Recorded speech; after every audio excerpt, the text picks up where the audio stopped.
Okay, so good morning to all. Good morning. Good Ah, morning, ma'am. good Good morning, morning, ma'am. good morning. Right.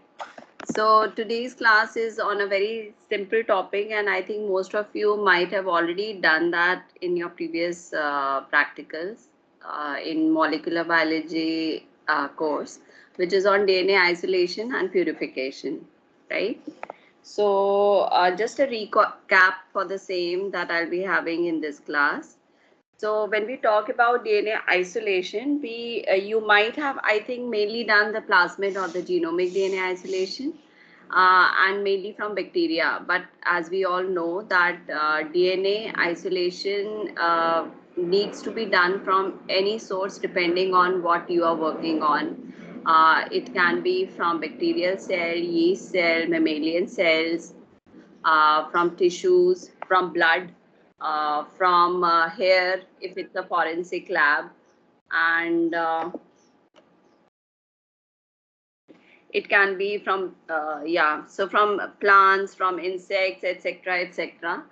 And do we always have the fresh tissue or fresh cells for DNA isolation? No, in many cases we means people have to isolate DNA from frozen sources. For example, cancer tissue, when it is stored either in liquid nitrogen or even in formalin fixed tissues, etc., or even for forensic studies, etc. So the DNA isolation needs to be done from those as well. And in depending on what source we have, will depend that what protocol we use for DNA isolation, and further that whether the tissue is fresh or frozen or even formalin fixed, and how long it has been stored, where it has been stored, etc. Uh, it will affect the quality of the DNA, right? So, and one another point is that not always all the labs are interested in, let's say, nuclear DNA. Many times you also have to isolate DNA from various organelles like mitochondria, chloroplast. So in those cases, how do you isolate total DNA? Means the DNA for an organelle, you first do ultracentrifugation, you isolate the organelles, and then from those organelles you isolate the DNA. So I'm just telling you the various scenarios in which you have to isolate DNA.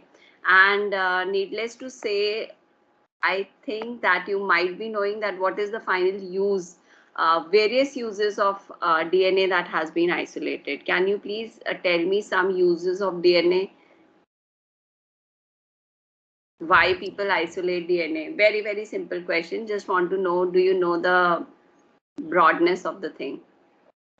Ma'am, to know the sequencing for this Again, for the sequencing purpose, we collect that. right, right, exactly. For sequencing, Ma'am, for DNA fingerprinting.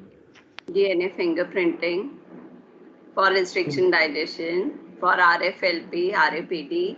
I hope you know some of these terms at least. For cloning, for making protein, for promoter studies, then also you have to isolate DNA. Then one very important point. Mutations, understand Exactly, mutations. exactly. For mutagenesis purposes, if you want to make any change in the DNA, then you will go for, again, you'll have to isolate DNA, and only then you can manipulate DNA. Any modifications that you have to make, be it at the base level, or even if you need to do some, methylation studies, etc., then also you have to isolate DNA, etc. So yeah, so this is such a basic thing. Whoever is going in a molecular biology lab, they will have to, the first step would be that you isolate DNA from a given source.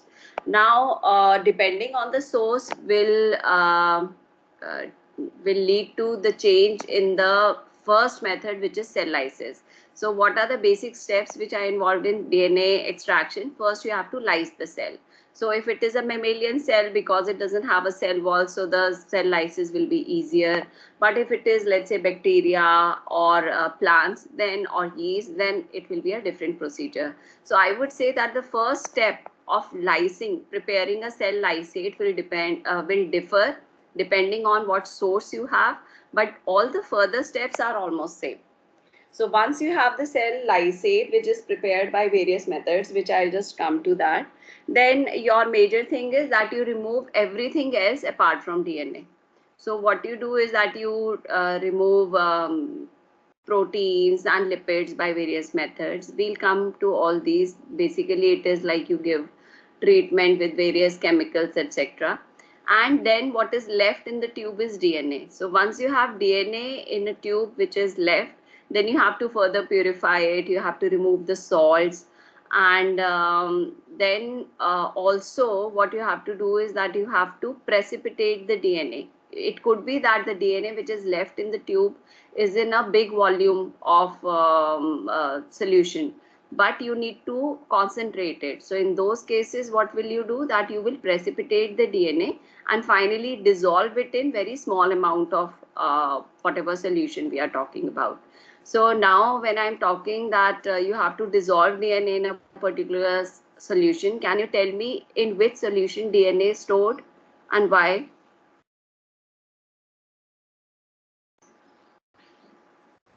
Ma'am, either nuclease-free water or TE buffer, so that it can be prevented from degradation by the nucleases. Exactly. So either it is stored in nucleus-free water, very true. But if when you dissolve your DNA in this nucleus-free water, then you cannot store it for a long time. So better always, it's better that you dissolve it in tris EDTA buffer, which is the one that she mentioned, TE buffer. So tris is a buffer, buffering agent, and E stands for EDTA. So EDTA, it chelates the various ions and thus prevents the functioning of various nucleases. So in that scenario, the DNA is comparatively it is more stable as compared to when you store it in milk water. Second point is, in some cases, you have to be very particular that what concentration of EDTA you are using, because if you use comparatively higher concentration of EDTA and your subsequent steps involve, let's say, sequencing or PCR, which involve the use of certain enzymes, then it will prevent the functioning of those enzymes. So you will see that in various kits that you use, the elution buffer is 10 millimolar tris, just tris, and it does not have EDTA, because in some cases EDTA, it may prevent the functioning of certain enzymes in the downstream steps. But for long-term storage, it's advisable that you put it in TE. Okay. And second point is, can you tell at what temperature, sorry, what pH DNA should be stored in? Is it more acidic or is it more alkaline? These are very basic points. Ma'am, more alkali, a Yeah, bit alkaline actually, 7 to 8. exactly. Very good. So it is always stored in pH 8. ठीक है, तुम ये सारी kits में जो evolution buffer आता है, it is clearly mentioned 10 millimolar tris pH 8. So because DNA is much more stable in alkaline condition as compared to acidic condition. In acidic condition, there is a chance that it may lead to deep urination, etc. So DNA is more stable in alkaline. Please remember that. Second comes at what temperature the DNA should be stored.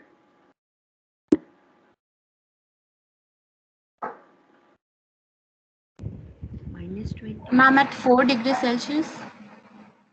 And somebody said -20. So yeah, see, I'll tell you. So exactly, you can store your DNA at 4 degrees Celsius. It is pretty safe.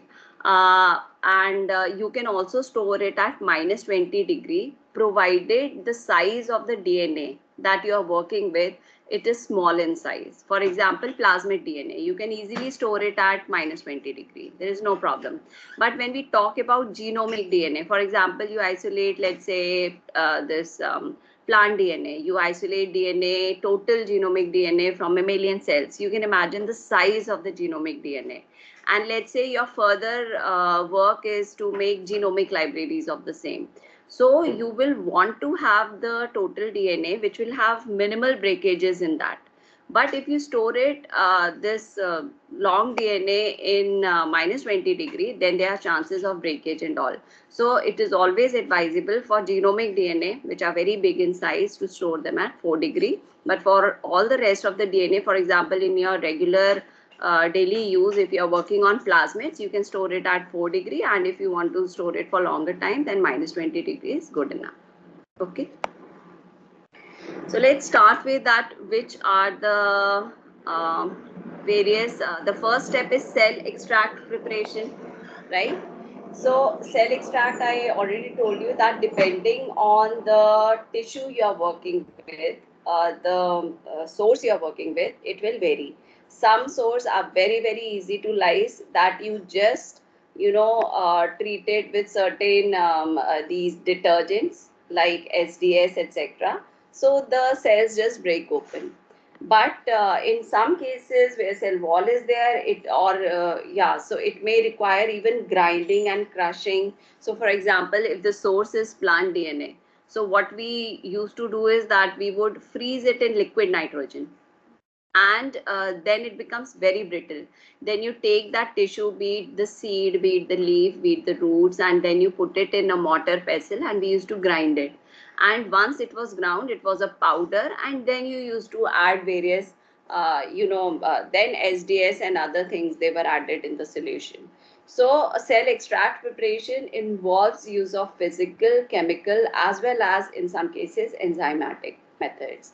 So all these have been written here for your reference, and please go through it.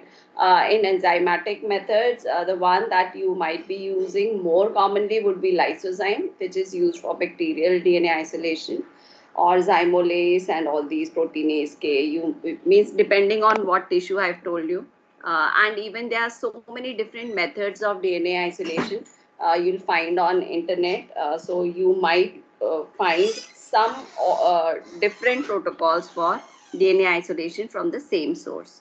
I also want to point out that in some sources, when you have to isolate DNA, it is very, very difficult.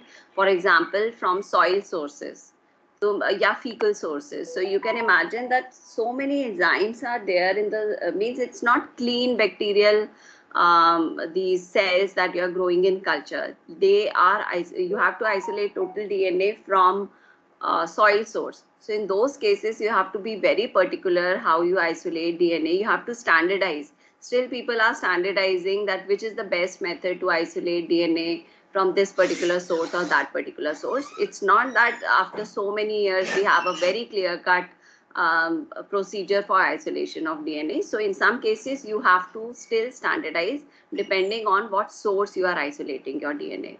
And also that whether you means should you go for multiple steps in those cases where the input, the amount of DNA is very scarce. For example, hair se nikalna hai DNA, means I'm saying for forensic purpose, where you hardly get the initial starting material. So which is the best way to isolate DNA from the same source? So people are still standardizing the same, so that they get maximal DNA amount without breakage, etc. Now, so this is just the slide which is telling, for example, I told you that the first step is cell lysis. You have to make a cell extract. So the three things that are used for bacterial DNA, bacterial cell lysis is lysozyme, EDTA, and SDS. So SDS, it's a detergent and aids the process of lysis by removing lipid molecules and causing disruption. Lysozyme digests the polymeric compounds that give the cell wall its rigidity, and EDTA, I told you, it's a chelating agent. It removes magnesium ions that are essential for preserving the cell and envelope, and also inhibits the cellular enzymes that could degrade DNA. And from here, I mean nucleases, various nucleases. So once your cell extract is made by any of the method, then your next step is that you remove the debris. So how do you remove the debris? Is by centrifugation. So once you centrifuge the cell extract, on the cell debris, it comes at the bottom as a pellet, and rest of the things, DNA, RNA, protein, they are in the solution. How do you, once you have this supernatant, which has DNA, RNA, and protein, how do you proceed further? So then there are various ways by which you can isolate DNA.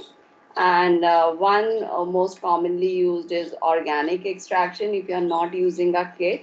Otherwise, if you're using a kit, then silica based or an ion exchange is the next common one. And also, there are various labs which are using magnetic separation based methods for isolation of DNA. So let's go through these points one by one. So in organic extraction, the first step anyway would always be cell lysis followed by removal of the debris by centrifugation. Now our job is to remove proteins and lipids. How will you remove proteins and lipids? By treating, one of the point way you can do it is by treating it with organic solvents. So you put in your supernatant equal mixture of phenol and chloroform, and you vortex it, or you mix it very vigorously so that any protein which is there, it gets denatured and finally gets precipitated. So once you have these proteins which have been denatured and digested, etc., by treatment with this, then you have to remove the proteins. So again, what you do is yet you do centrifugation. Now, when you do centrifugation, then what will happen? You will have, because you have added organic solvents, so you will have a organic layer. Yeah, here is the picture. You just look here, okay? So you will have this aqueous layer, you will have this organic layer, and at interface, what we will have these coagulated or degraded proteins here, which have been precipitated. Okay, so they look like beautiful white thing here, and here we have phenol, etc., and here we, in the aqueous layer, we will have DNA and RNA. So your next thing is that very carefully, very carefully, what you do is that you put your pipette inside it, and the tip you touch on the edge of the tube, and then you slowly pipe it out the aqueous layer, ensuring that this white thing doesn't come while you are pipetting it out. So it needs some bit of expertise while doing it, but obviously when you are doing it regularly, then you understand how to take it out. So once you have this supernatant, which is a mixture of DNA and RNA, what you will do is that you want to get rid of RNA, then you will remove it with the RNase enzyme, which degrades RNA generally, which is RNase A. We'll come back to these different types of enzymes in my other lecture. But yeah, so generally we treat the supernatant with RNase A, and then what we are left with is DNA in the solution. RNA has been broken into small nucleotides. So then how will you recover your DNA is by precipitation method. So what you generally do is, the most commonly used is, or I'll say both are commonly used. One is that you add equal amount of isopropanol to the supernatant. So that will precipitate your DNA, and then you will centrifuge it. Okay. Another method which is also very commonly used is by ethanol based precipitation, in which what you do is that you add 1/10 volume of 3 molar sodium acetate to the solution with pH 5.2, and you add very cold absolute ethanol 2 or 2.5 volumes and put it at -20 degree for 1 to 2 hours. So that precipitates DNA very nicely, and the rest of the things, they are left in the supernatant. So what you do next, you again centrifuge. Now this time the pellet is your clean DNA. So once you have your clean DNA in the pellet, what you do, you have to get rid of the salt that you added here. So what will you do? You will give washes with 70% or 80% ethanol. So why do you give washes with 70 or 80% ethanol? To get rid of salts. So how do you get rid of salts? Because you added 70% ethanol, which has 30% of water. So we are assuming that in water all the salts will be dissolved, and the 70 or 80% ethanol that we have added will keep the DNA in the precipitated state. Otherwise, if we were to give wash with water, DNA also would have dissolved. So what you do is that you give washes with 70% ethanol, that your DNA remains in the precipitated state only, but the salts in the DNA, they are removed by 30% of water. So you give 2-3 washes with the same. Now what you are left with in the pellet is very, very clean DNA. So this clean DNA, you have to now get rid of the alcohol. So how do you remove alcohol? You put it in oven like 37 degree or even room temperature. You keep your tube in an inverted state on a tissue paper, and your alcohol, you give it time to be evaporated. So, and you have to give enough time for the alcohol to be evaporated, because finally all your subsequent steps for sequencing or PCR or anything, they will not work properly if you have some remaining amount of ethanol or some remaining amount of phenol, etc. So all these steps have to be done very nicely. And then once your pellet is dried, which you can see it becomes more transparent in nature, then you add your tris buffer, TE buffer or tris buffer or water also. Water में storage बस ज़्यादा नहीं होगी. And then you have your clean DNA. So this is how your organic extraction takes place. And in all the other methods also, which I am telling you, some of the same technology is used. So organic extraction is the manual process that you use in the lab, and it is comparatively a cheaper option as compared to if you have to buy these kits, etc. Okay, and it gives a very clean DNA preparation. There is no doubt, but of course it is time consuming. And as I told you that because it is manual you are removing the supernatant with the help of a tip, etc. So there is a chance कि phenol आ गया, chloroform आ गया, protein आ गया, and all those things. So there are some chances, and it is more time consuming than any other method that are being used. Now coming to ion exchange chromatography with this simple funda that DNA is negatively charged. So if you put any beads or any substrate, column or resin which are positively charged cations, then DNA will very strongly bind to it. Okay, and then what we can do is that we can remove the DNA from the cell extract that we had made. So what you do is that you make a cell extract, like I told you, depending on the source, you can make any sort of cell extract.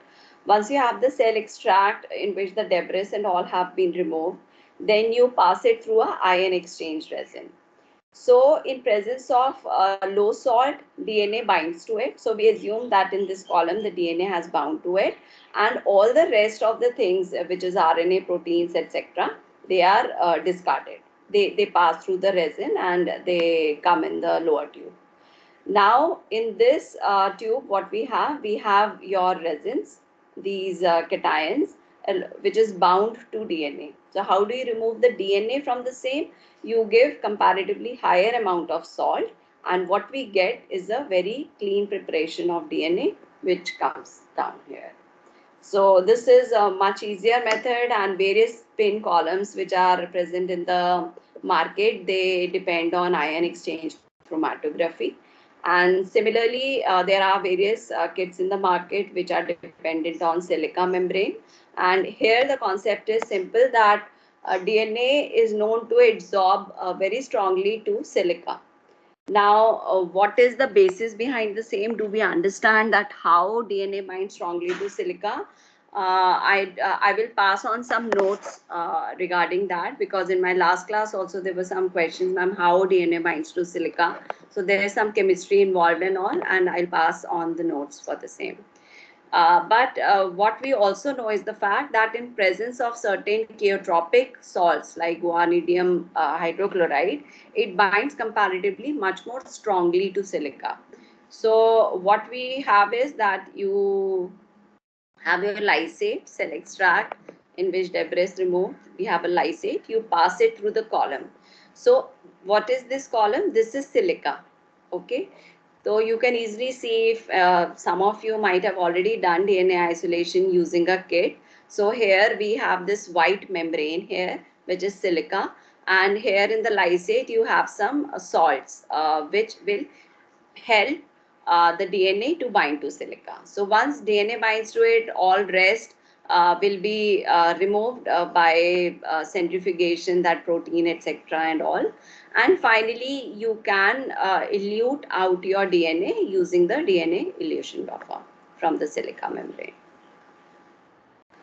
The last method that I wanted to discuss is the magnetic separation. So simply in this, uh, what is done is that you take these magnesium beads. So these, sorry, not magnesium, magnetic beads. So these beads, they are made up of tiny particles of iron oxide, such as magnetite, which gives them super paramagnetic properties. And these particles, they exhibit magnetic behavior only in the presence of a magnet. So the idea is that if I just add these particles along with my cell extract, I incubate it with them, my DNA first, please believe that just with the magnetic particles, DNA will not bind to it. So what you have to do is that you have to coat these magnetic particles with something that will attract DNA. So what will be attracted, DNA get attracted to, will be silica. So in some cases, magnetic beads, they are coated with silica. In some case, these have cations over it, like in for ion exchange chromatography. So what will happen from this crude extract? Uh, we we want the DNA to bind to it. So you incubate the silica magnetic beads with this cell extract. So DNA binds to these beads, and now what we do is that rather than centrifugation, which is again a time consuming step, you can understand in all of these procedures there's some improvement. So let's say I don't want to do centrifugation, you simply put a magnetic on one side of the tube. So all these beads will come on one side of the tube, and then you remove the rest. So in the supernatant will be all the rest of the impurities, be it proteins, be it RNA, etc. So, and then you can elute your DNA from the beads by incubating it with the DNA elution buffer. I also want to tell you that in most of my slides, in the either on the slide itself, there is some link given, or in the notes section, some links or videos are given for your reference and better understanding. So you may please go through those. Okay, so these were the 4 different methods which are generally used for DNA isolation. And now coming to if you have to isolate DNA from plant. Now in plant, the problem is that many times you have these various carbohydrates in very high amounts. So if I use a simple lysis buffer and just mortar pestle, etc., will it be enough for removing these contaminants? No. So in that case, you need some extra chemicals like CTAB or guanidium thiocyanate, which will be used for isolation of plant DNA. All the details I've given here, you can go through these, but simply in presence of seed, once you make the cell extract by mortar pestle, and I told you that first you freeze that in liquid nitrogen, then you grind it by using mortar and pestle, and once you have the cell extract, you add CTAB, this detergent. So this CTAB, it precipitates the nucleic acid. So now when we will pellet it, we will have nucleic acid CTAP complex here, while rest of the carbohydrates and protein will be in the supernatant. Now in this nucleic acid CTAP complex, what we have to do is we dissolve it in sodium chloride, and then I had told you that how do you purify DNA? You do it by ethanol precipitation, which is preceded by RNase treatment, and then you can precipitate the DNA and again give washes to remove the salt, and then you can dry it.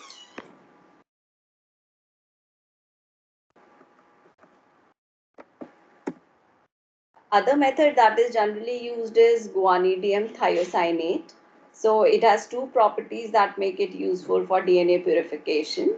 So first, it denatures and dissolves all other biochemicals other than nucleic acid.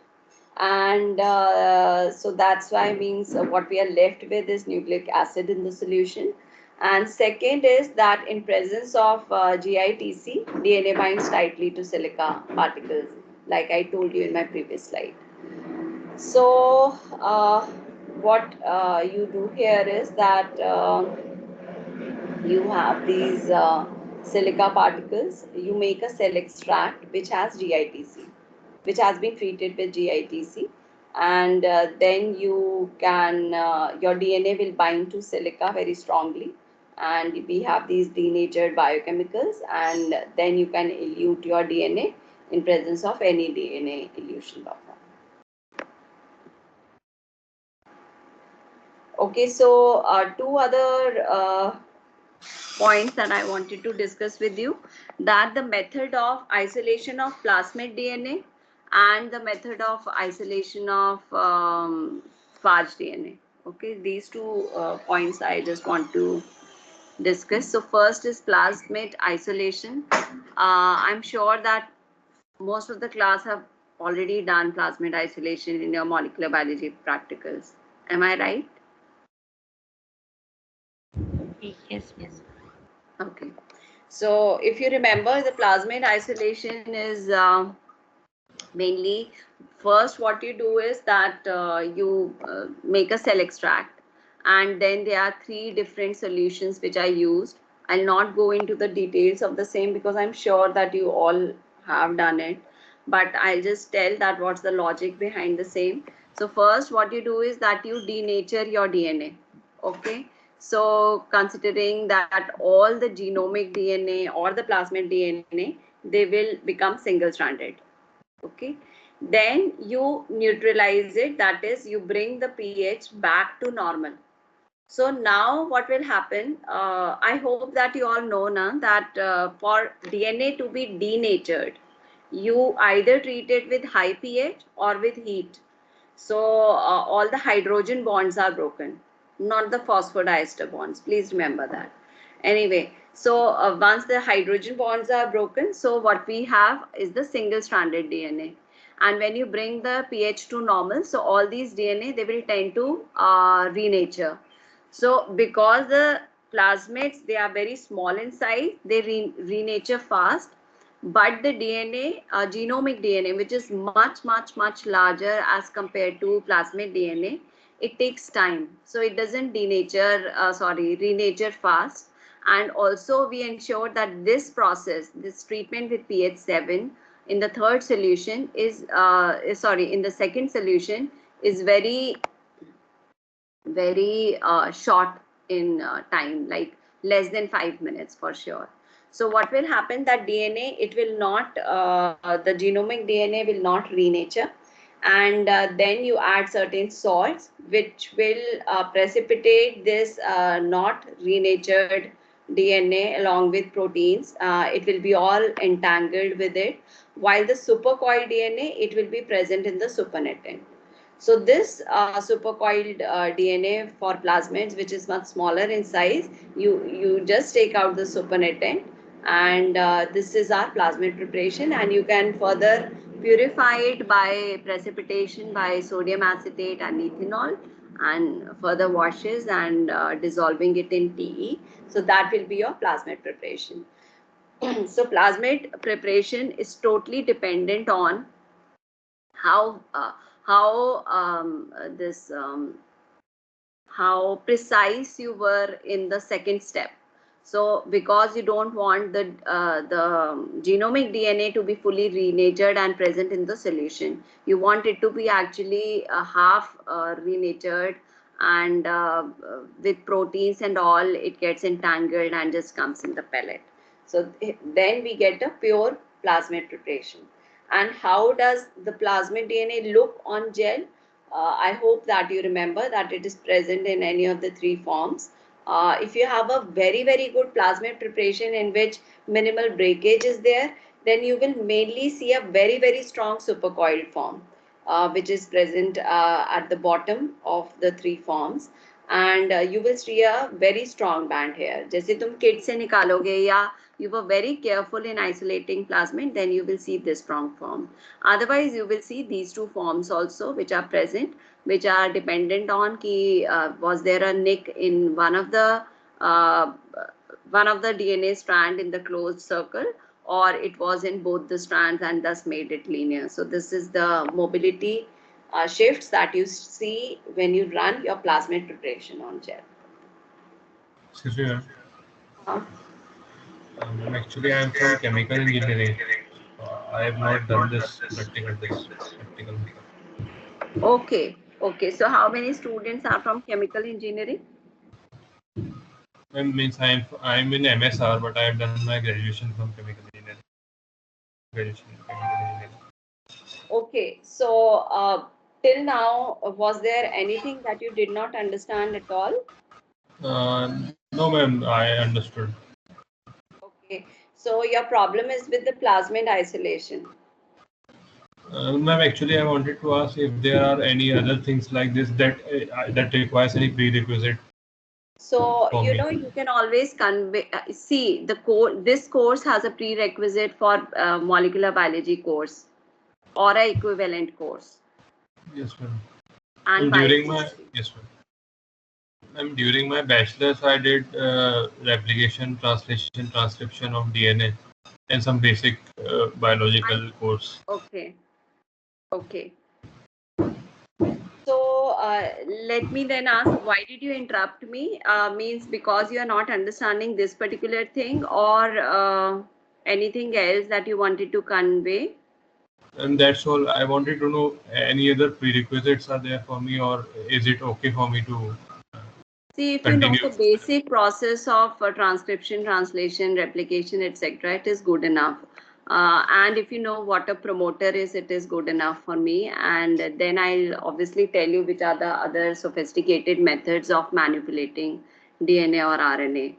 And with respect to, let's say, the plasmid isolation thing, because I think most of the class have already done a practical for plasmid isolation or genomic DNA isolation, so it will be much easier for them. But for you and on means what I can do is that I can forward you the basic steps of plasmid isolation. Okay, ma'am. Okay, some notes for the same I'll forward to you. Yes. Okay, thank you, ma'am. Okay. Okay, so another very important technique that is not commonly used in all the labs, because generally for our purpose, for molecular biology labs which are not totally going for extremely pure DNA preparation, for us even kit isolated plasmid is good enough. But in some labs, they are still doing this CSCL, that is cesium chloride based DNA isolation. And it is based on the fact that what you do is that you first generate a gradient of this particular chemical. So it is a very heavy chemical, and you dissolve it in water, and then you generate a gradient. So here you have to uh, do centrifugation at very very high 40 to 50,000 rpm for long period of time, and then what you get generated is a gradient where we have very high CSCl density here, and then it goes lower lower lower and so on. Okay, and the idea is that if we put our DNA preparation, which may be a mix of RNA and protein, we don't know, maybe there are some contaminating RNA and protein, and we want to isolate very pure DNA preparation, then what you do is that in this CSCl gradient, while you are doing it, you also add your DNA, and then you let it form bands. So what will happen that be it DNA, protein and RNA, they will form band at a place where their density is similar to the density of CSCl. So DNA generally makes a band at this particular density, and protein is the lightest and RNA is the heaviest. So generally we see a scenario like this. So after ultracentrifugation, you will see a tube in which you will again just see the solution, right? Maybe by bare eyes you will just look to a tube like this. So how will you know where your DNA is? So what I do is that I label my DNA with ETBR before centrifugation. So because ETBR, it's a dye which fluoresces, and what it does, it intercalates with DNA. So what I will do is that I will put a torch of UV light onto this tube. I will shine that, and my DNA will beautifully look like a orange band in this tube. Okay, because the problem in molecular biology is you cannot see anything by bare eyes, so you have to shine it, and wherever my DNA is, because it is bound to a dye which is fluorescent and which fluoresces in response to a UV light, so I will shine that UV light and I will see my DNA band. And how will I take out my purified DNA? I will puncture it with a needle, and I will take out this orange thing in my another tube. So this is how you harvest your very pure preparation of DNA by CaCl density gradient centrifugation. Now another application of CaCl density gradient centrifugation Ma'am, is I have a when I doubt. have to separate. Ma'am, once we have Right. used CACL and ETBR in the previous experiment, would Huh. we need to remove those as well if we are going to use Huh. DNA for downstream Very, process? very right question. I'll just come to that. It's in Okay. this slide. Okay. So, but just I want to tell you that if you have to separate a supercoiled DNA and linear DNA forms, and because you can't do it with the silica based technology or other methods that I've told you before, in that case you are totally dependent on CaCl density gradient centrifugation. So here the idea is that when you add ETBR to your DNA, it makes the DNA light. Okay, so but because in case of supercoiled DNA, the ETBR will be um,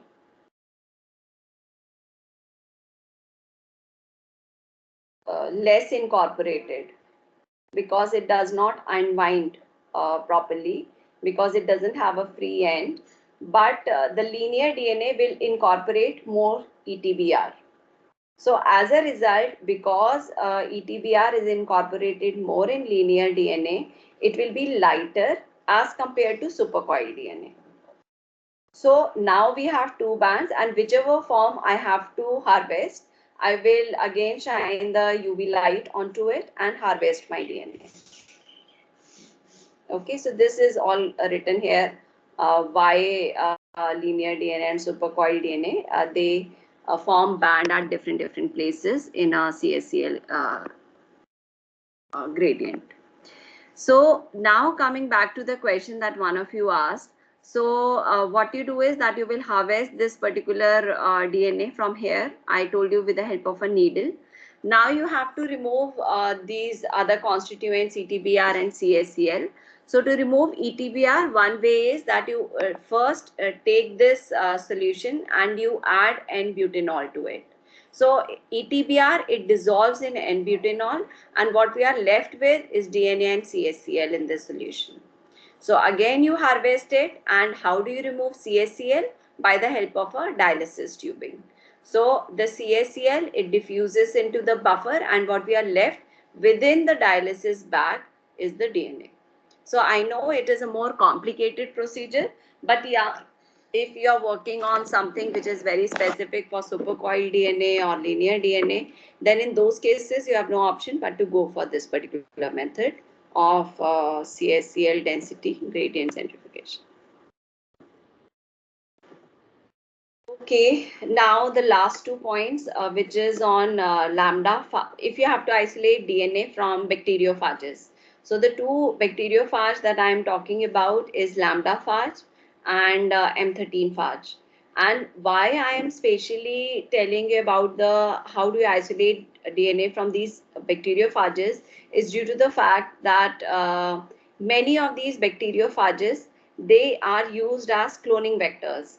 So it's not only the plasmids that we have studied, maybe you have studied till now, that only those they act as cloning vectors. Even phage DNA, it acts as a very good cloning vector and very, very commonly used in many scenarios. So you should be aware that how do you isolate DNA from bacteriophages. So again, the final thing is same, that once you have a extract of phage DNA, then you will go for purification and all. But how do you come to get the phage extract is something we'll just talk about. And the two phages that I am telling you, one is the lambda phage and one is the M13 phage.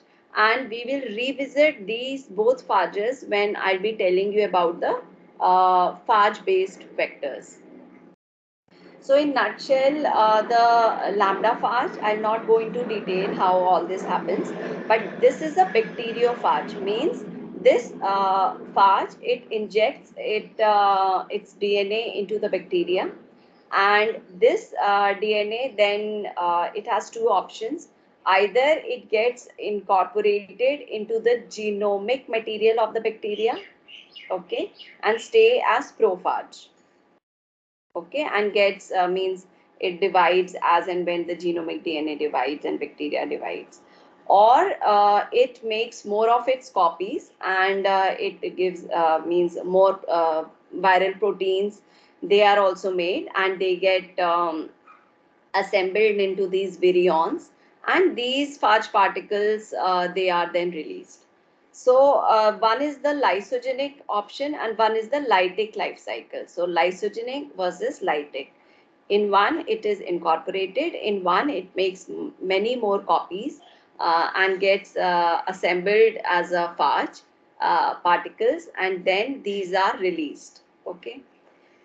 Now, for isolation of phage DNA, the preferred method is lytic life cycle. Ma'am, So, right, tell me. ma'am, ma'am, I have a doubt.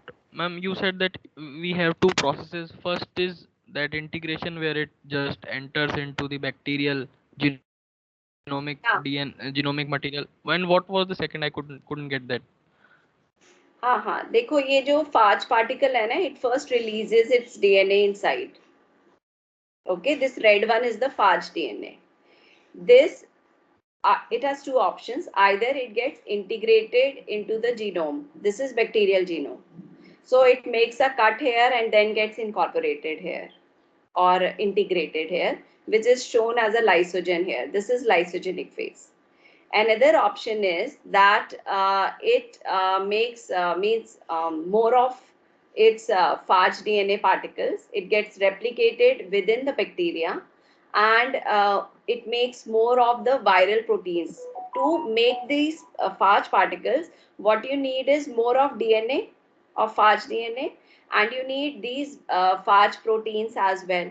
So these get transcribed and translated, or replication of DNA takes place within the bacteria, and then these proteins and DNA of phage, they get assembled into phage particles. So we have lots of phage particles which are made by lytic life cycle. Yes, ma'am, I understood. Yeah, I Okay. understood. And in many cases, for example, lambda phage, it generally stays as a lysogen where it gets incorporated. But there is a way by which we can induce these lysogens to enter into lytic phase. Lytic phase. So this is what I'll be just talking about. So the protein which is involved in the cell to remain in lysogenic phase is CI protein. Actually, we'll revisit this when I tell you about lambda phage. But I just wanted to tell you that you have to induce your lysogen to enter into lytic pathway. How will you do that? By probably inhibiting the expression of CI protein. That somehow, if CI protein is not made, then the cells, they enter into the lytic phase. So what you do is that you have a defective lysogen in which you have the CI protein which is temperature sensitive. So what will happen that this bacteria, this lysogen which has this lambda DNA integrated into the genome, this if you grow normally, it will go as a lysogen only. But if you take it to a higher temperature, because your CI protein was temperature sensitive, it will get degraded. If the CI protein gets degraded, then what will happen?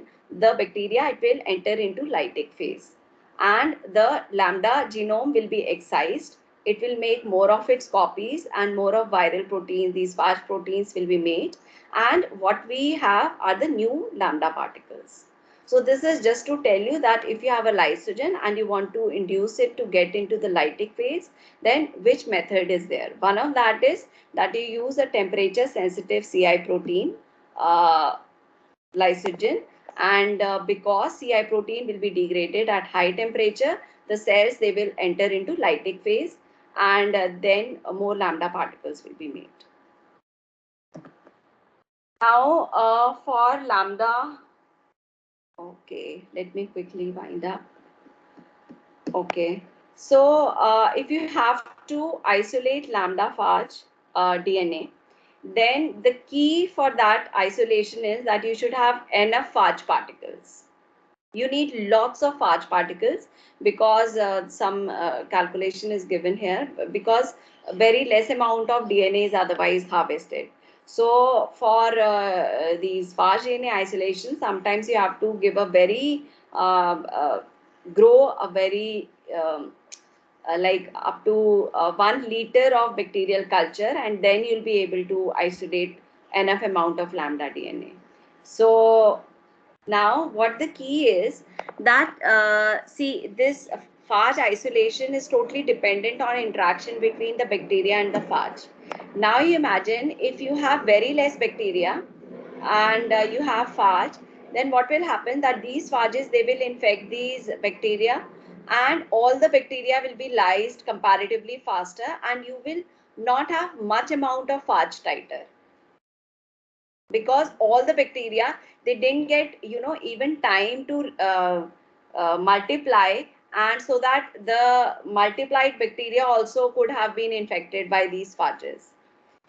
If the culture density is too high, let's say you have too much of bacteria but too little of phage DNA, then also you will not get much of phage titer, because the culture would not be completely lysed. You will still be left with, or let's say it will take much more time, maybe 1 or 2 more days to be completely lysed by the phages. So whenever you have to get started with lambda phage DNA isolation, first you have to optimize the density of bacteria with phages. It should be just perfect, so that it is neither too low not too high, and the bacteria also get time to multiply, and those multiplied one are then affected by these phage particles, and you have enough phage titer. If you have enough phage titer, then you will be able to isolate enough phage DNA. So when you have to isolate phage DNA, what you do is that once you have these phage which are harvested from the supernatant, let's say you incubated your bacteria with phage here, right? And you give it time for these phages to infect the bacteria, bind to them, and make more of phage particles. Then you, after a certain time, when you believe that probably all the bacteria have been lysed, then you centrifuge it, and all the bacterial debris will be in the pellet, and you will have a phage suspension. Now from this phage suspension, you have to isolate your DNA. But I told you कि ये जो supernatant होगा ये बहुत सारा होगा, because you grow very large culture volumes.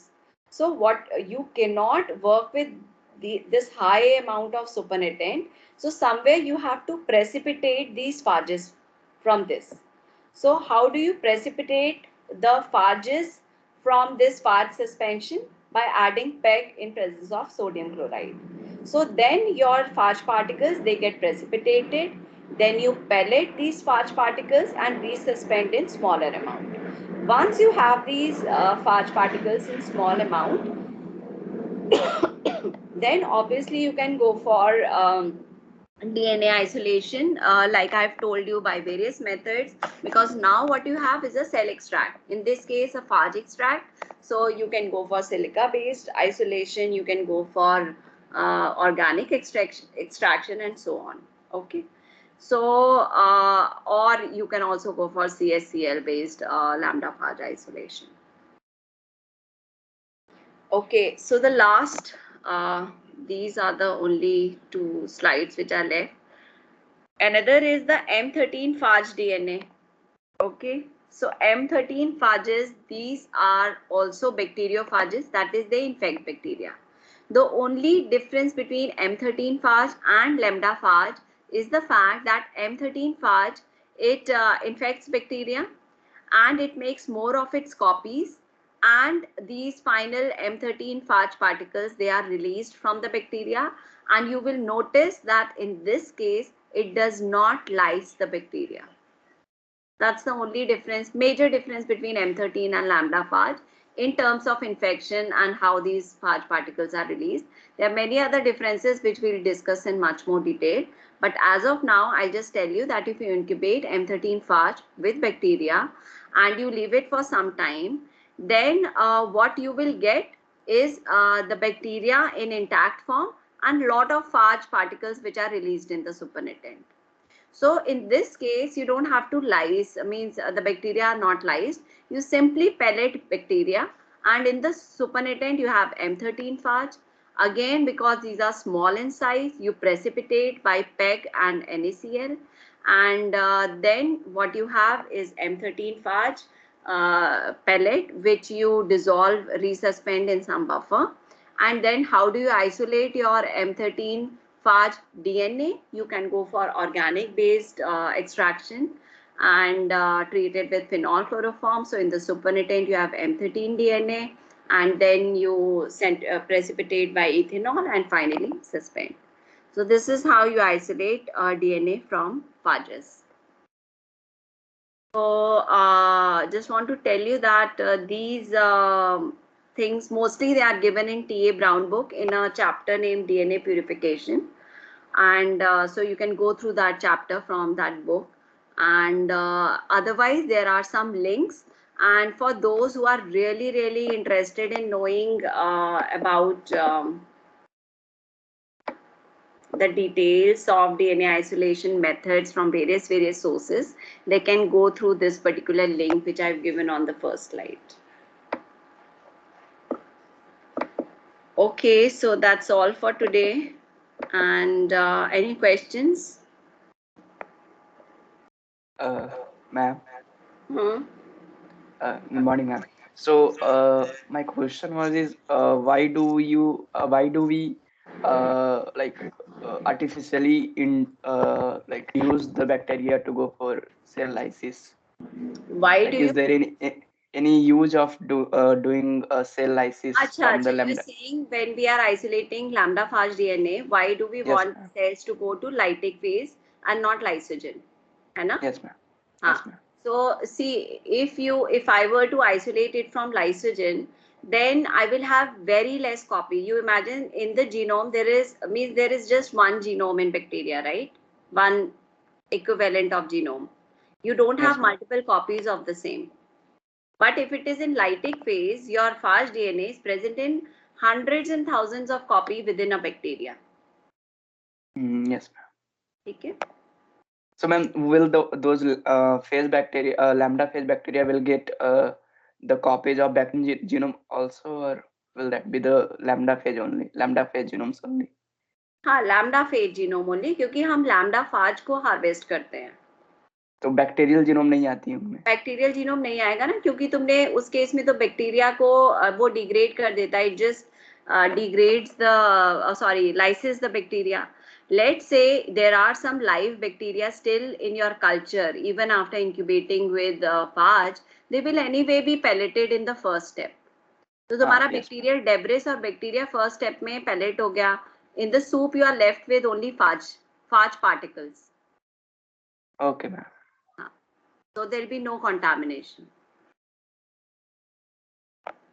Ma'am, also share the slides as well. I will. They will be shared on Moodle. I will do the same. Okay. So, ma'am, practical classes will be on Monday, right, ma'am? Again. Practical classes will be on Monday, right? Practical, exactly. I think you all must have received the new this schedule by Dr. Preeti. So it will be Monday, I think 3 to 5 or 3 to 6. But likely will be finished in 2 hours. Ma'am? Quickly because I have another. Oh, Yes, sorry. ma'am. I'm going for the other class. Okay, You guys. Sorry, I'll take the question next time. Bye bye.